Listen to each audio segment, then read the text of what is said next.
Colossal is directed and written by Nacho Vigalondo and it stars Anne Hathaway, Jason Sudeikis, and Dan Stevens, and this is the story of an unemployed woman who lives in New York with her boyfriend, and she's a party girl. She always likes to go out and get drunk and only arrive at home in the morning, and her boyfriend gets tired of this and they break up. She moves back to her hometown and there she meets with her childhood friend Jason Sudeikis, and while this is going on, a giant monster emerges in Seoul, South Korea, and no one understands why, no one understands how it is happening, no one understands what this monster wants, and shocked by the appearances from this monster, just like everyone else, Anne Hathaway discovers that she is somehow connected to this monster, and that's all I'll say. I watched one trailer for this movie, and then I heard from someone I trust thoroughly when it comes to movies saying nothing but great things about this movie, and damn if this isn't one of the most unique, original, and just great movies I've seen,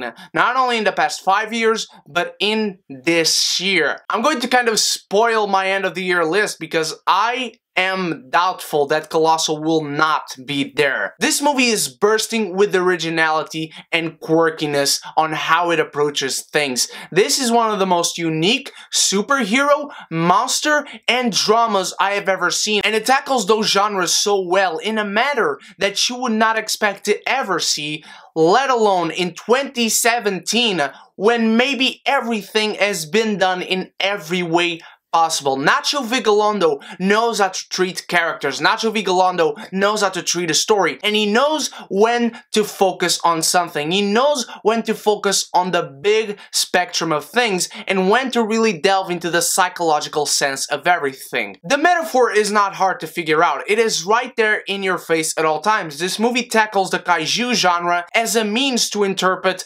alcoholism and the journey that Anne Hathaway has to go through in this film, and she gives a beautiful, dramatic, tragic, tortured, and subtle performance. I really loved her in this film, but it really took me a while to do so, and that's just what this character needs. This character needs not to have you on her side when this movie begins. This character needs to slowly engage you and turn you over and see her point of view of things, and this is completely, utterly a redeemable character, and this is a journey of redemption, and I personally love journeys of redemption for characters, and I thought she did this role great, and the character is so interesting because of how she finds out that she is connected somehow to this monster. It's very unique because you see two tragic events occurring at the same time. One more on a personal level, that is the alcoholism of Anne Hathaway, and another, a giant monster attacking a fucking city. And that's tragic all to itself, as we might expect. But this movie knows when to focus on both elements. It knows when to focus and give you the drama of Anne Hathaway and her character and her journey. It knows when to give you fun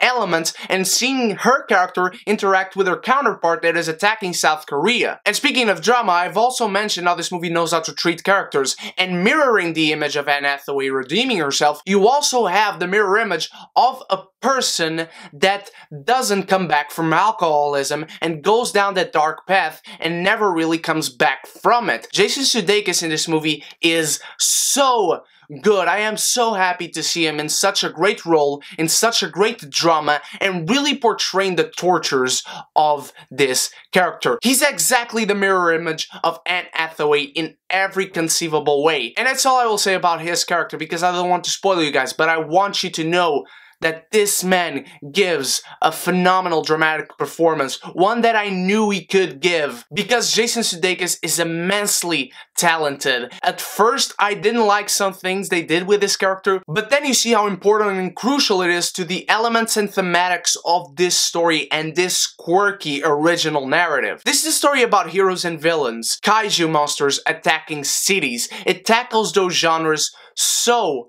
well, and it really has a commentary on both those genres in more ways than one, and it knows not to exaggerate on those elements. This movie knows that what it needs for the audience to feel for the characters and to relate to the story is the focus on the alcoholism, on the drama that is there with real people living in a real city with real lives going on, and establishes that really, really well. And the movie also tackles the drama very well, the psychological analysis of characters going through this issue of alcoholism is so well put in this movie, and I was so happy that it hit me by surprise that it has mirror images in this film. This is not a story that shows you that you can simply come back from alcoholism. It shows you that you can, but it also shows you that you may not. You probably will not. There are countless people who go down this path and never ever come back, and their lives are just fucking shit. The CGI looks great in general, and again, they don't exaggerate on them. They focus on the real people and the real elements of the movie. Also, the cinematography is absolutely excellent. There are so many shots that tell so much of a story onto themselves, and you guys know I love my visual storytelling, and Nacho Vigalondo definitely is a master when it comes to needing those shots and putting those shots in this film. He goes away from so many conventions when it comes to genre and storytelling and narrative, and when it comes to comedy. This movie is equally dramatic as it is funny. We'll laugh a lot in this movie. Some people may cry. I do have a few issues with the movie because I feel that at some points it really feels like it needs to explain itself a lot, and sometimes I honestly don't need a backstory. I like the simplicity of things, and I like that some things maybe just are natural occurrences. And when this movie goes and gives a little backstory, I really feel like I didn't need it, and the movie could have just gone down with its narrative just as it was going all along. That is my one and only issue with the movie. I love all the actors. I felt for all the characters. I like the fights that we do have. I like how it focuses on each element of the film fairly. I love how it tackles each genre in such a very unique and original way, and I plead to you, please go watch this film, because this is an original film. It's not based on anything, it's not adapted from anything. It's one man that took this idea that came into his mind and wrote a script and made the movie. So please go watch this. Without a doubt, one of the best films of the year so far in every conceivable way that is film. Colossal is undoubtedly a collector's item. What did you think of Colossal, my beautiful geekies? Did you enjoy it? Did you not? What is your favorite original film in the past 5 years? Don't want to stretch it to 10 because it might be too tough of a chore, but let me know in the comments below, and as you go down there, click in the description and go join the beautiful geeky community Facebook group. And as always, thank you so much for watching, my beautiful geekies. You guys are the best. We just hit 800 subscribers, and the hashtag road to 1K continues until or during June. So you go share this video or any other video on my channel in every social media, and let's grow the beautiful geeky community. Once more, thank you so much for everything. I love you all, my beautiful geekies. You guys are the best. On Sunday, I will have my spoilers review for Guardians of the Galaxy Volume 2, so I hope to see you there, and until then, you stay beautiful, and you stay geeky, and if you haven't done so yet, click the subscribe button and the bell, so we can be geeky united!